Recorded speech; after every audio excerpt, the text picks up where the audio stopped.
Welcome to the Official Personality Guru. When experiencing grief, INTJs tend to look inwards first.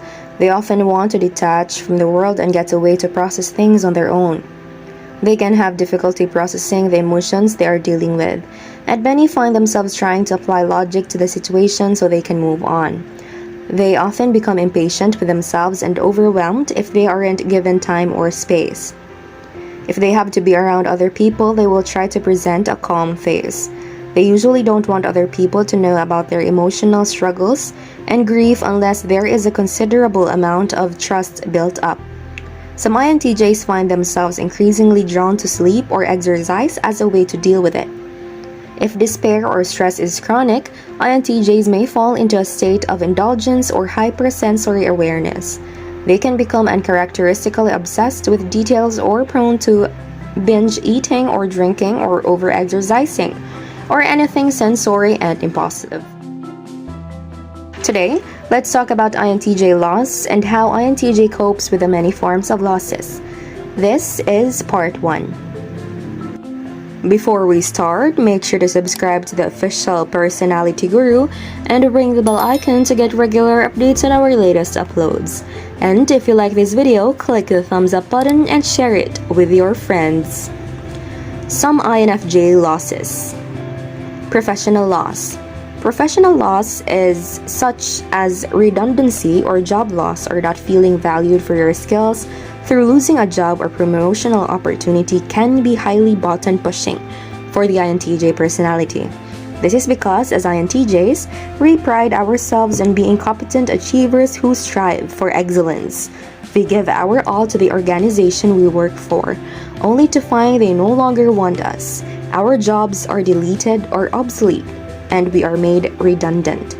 The language certainly doesn't help. Losing an opportunity in the form of not getting a desired job or position can also take us a long way down for a while. As introverts, we typically need to prepare long and hard for job opportunities or promotions to make the most of our talents. And then, if they go to someone else, it feels like such a waste of precious time.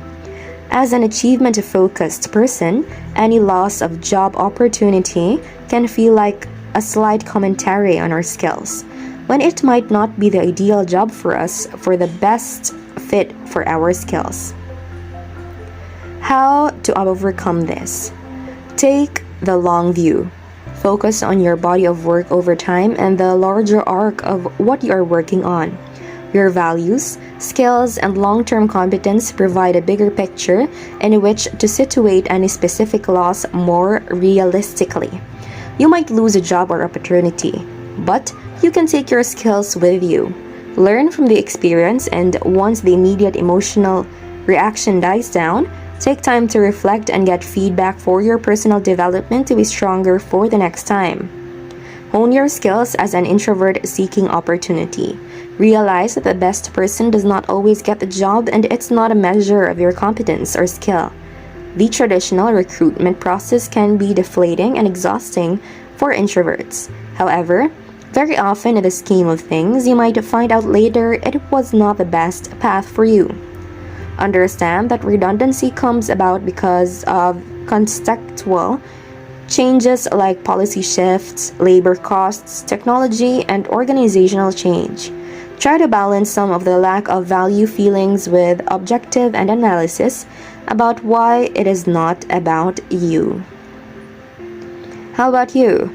As an INTJ or any other personality type, how do you cope with many forms of loss? Be sure to watch until the end and share your experience for a chance to have your comment pinned. Recreational loss.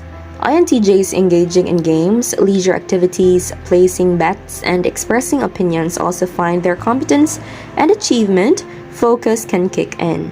What is supposed to be an enjoyable pastime like a game of cards or tennis suddenly starts to feel out of control as your need to be competent flares up. We can feel foolish when we lose, like after we place an occasional bet on a horse or team, feeling so confident of our intuition and objective analysis in advance and being wrong about it. Generally, we are not huge risk takers. Sometimes we tend not to engage at all when not feeling confident. As our perfectionist tendencies speak out, we can miss out on experiences and fun because of our need to be right and not be seen as inadequate. Typically, we are judging ourselves internally before we even start. So, sometimes we don't begin or play the game at all. Strongly motivated by achievement and competence, which is generally positive, it can switch the other way into being a saboteur and source of negative behavior given when we don't like to lose and we don't like to be wrong. Ironically, this fear of failure can mean we don't learn and risk being incompetent. Before we continue, if you enjoy the video, make sure to give us a like and share it with your friends. Subscribe to the Official Personality Guru for more amazing videos.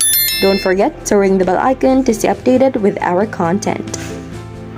How to overcome this?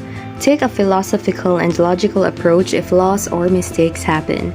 Activate that TE or extroverted thinking, auxiliary function, learn and move on. Don't dwell on them. Remember that, realistically, you can always be right, perfect, or win all the time. Realize single events are not reliable indicators of your overall competence.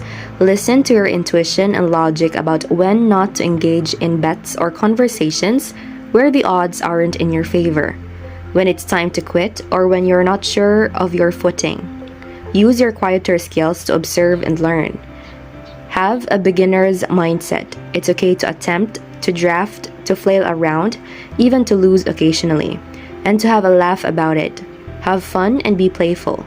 Focus on the experience at the moment and activate that inferior SE or extroverted sensing preference that can ground you and open you up to be more flexible.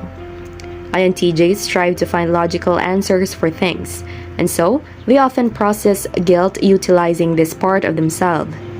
Instead of trying to focus on the emotional response, they instead hope to find sense and reason when they have lost someone or something from their lives. INTJs don't do this because they lack emotions or don't care. They simply understand things better this way. This is their natural way of processing information or change in their lives, and so using facts and logic is what works best for the INTJ. Of course, it depends on the severity of the loss and if it is something they should rationally be letting go of to move on efficiently.